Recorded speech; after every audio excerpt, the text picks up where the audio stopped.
I remember when I had first gotten my hands on a VR headset, the novelty wore off pretty fast. That's when I rushed to YouTube to try to find the quote-unquote most immersive VR experiences. I remember being left disappointed because I never really found what I was looking for. That's why I'm making this video, for all the people, like past me, who don't know how amazing and immersive VR can truly be. For the past 5 years, VR has been gaining millions of enthusiasts, and with them came waves and waves of community-made content. It's this content that's the foundation for VR as a medium, and has led to countless amazing experiences in VR and mixed reality as well. In this video, I'm going to be going over what I think is the most immersive content you can experience with your VR headsets, and what I wish I knew when I was first getting into VR. As always, if you liked the video or learned something new, it would mean a lot if you'd subscribe and like the video. I have no plans on slowing down with VR content, and I'm having a lot of fun making these videos, so if you have any suggestions of things I should talk about, let me know down in the comments.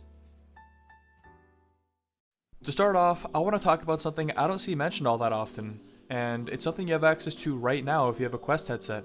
No PC required. What I'm talking about is full-fledged 360 animations in VR, specifically by Studio Cyro. The main issue I have with 360 videos in VR is that they're usually pretty low quality, which quickly breaks immersion in my opinion. Studio Cyro, however, animates beautiful 360-degree videos, allowing you to truly feel like you've been transported to another world. All the details in their environments and the subtle emotion expressed by the characters with barely any dialogue at all really blows me away. On your Quest, if you go to the VR animation player, which should have been pre-installed when you first got your headset, you can watch all of their animations right now. They're about 10 minutes each, but I've found that that's the perfect length to really get immersed in their world. It's clear to me that the team behind their series, Tales from Soda Island, really care about what they're making. And if you do decide to check it out, make sure you wear headphones because their sound design is also off the charts. I really don't want to spoil anymore because this is seriously something you need to check out on your own, so I'm just going to leave it there. The next topic I want to talk about is something I'm sure a lot of you have experience with, and that's VRChat.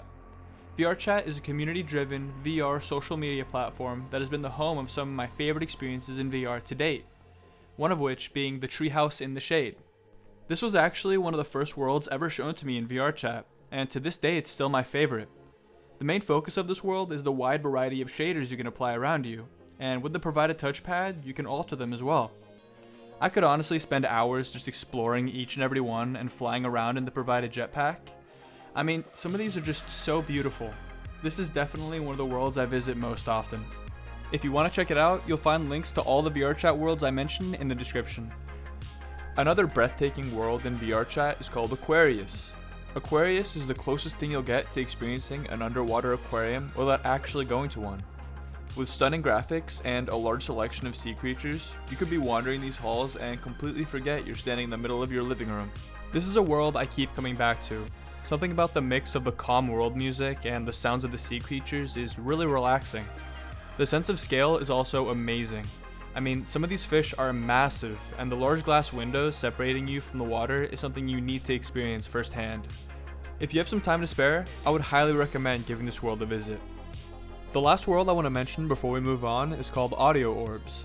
Now, I've seen my fair share of audio visualizers in VRChat, but AudioOrbs is just different. Something about the sheer number of particles being rendered and flying around just seems like it should be way more taxing to run than it actually is. You can load up any song you can find on YouTube and the orbs will fly around in sync. When I first loaded up this world, I immediately got hypnotized and went through all my favorite songs to see how the orbs would react. This is definitely more of a world to just relax in. There are tons of different environments and color presets, and you can even tweak the settings so that it runs as smoothly as possible. In addition to all this, there's even a rail system going around the map that gives you a unique perspective of the orbs. If you ever want to experience the best audio visualizer in VRChat, I would give this world a visit. Moving on from VRChat though, I want to talk more about immersion. Immersion is all about tricking the senses, fooling your mind into thinking it's somewhere else. And there's nothing better at doing that than horror. Adrenaline is a very powerful hormone, and with some of the VR experiences you can check out right now, you can get a pretty good dose of it. I mean, there are videos all over the internet of people triggering their fight or flight with games like Richie's Plank Experience. The VR game that got me into horror, however, was Affected: The Manor. I remember when I first got this game on my Quest 1 and I tried it out with my friends, I found it actually difficult to progress through the game. Something really interesting about this side of VR is that from the outside, it's not scary at all. You'll probably actually be laughing at your friend or family's reaction to the game. Things completely change when you put the headset on though. With 360 degrees of sound and your entire field of vision filled with an eerie, bleak environment, things start to get intense quick. I never thought actually having to push down on the joystick to move forward would be so hard. Now, I may just be a big baby, but from all the people I've shown this game to, I've never failed to get a reaction. Now, if you do decide to try this game out, it's important to remember that all of the ghosts and monsters are real, and they're on their way to you right now. More importantly though, you should play the game with a good set of headphones, so that you can hear everything that might or might not be behind you. Straying from VR experiences, I want to delve into a fairly new arena for me, and that's mixed reality. With my recent purchase of the Quest 3 came a whole new medium to experience and mess around with. With the ability to actually see the world around you while you play, it's actually surprisingly easy to forget you even have a headset on. Ever since I tried First Encounters for the first time, I've been hooked, looking everywhere for new mixed reality experiences. There's Cubism and all your streaming apps, Hauntify Mixed Reality, which is absolutely terrifying by the way, but the one I'm looking forward to the most is LEGO Bricktales.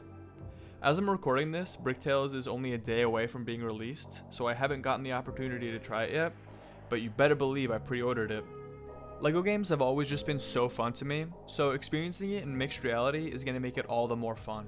Mixed reality is still in its early stages, at least for consumer use, unless you want to shell out $3,500 for the Vision Pro. So I'm excited to see what kinds of new interactive content we'll get when the medium starts to mature. Though I can already tell that mixed reality is going to be the home to some of the most immersive VR experiences in the coming years.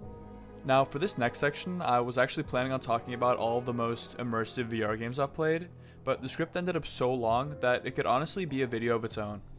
I know this list of immersive content hasn't been anything new, but I've always wanted to have a comprehensive list of all my favorite VR content. I really hope you've learned something new, or at the very least enjoyed the video. Like I mentioned, I'll probably be releasing a video discussing the most immersive VR games in my library, so if you want to see that, it would mean a lot if you'd subscribe. That being said, if you have anything VR related that you want me to talk about, let me know down in the comments.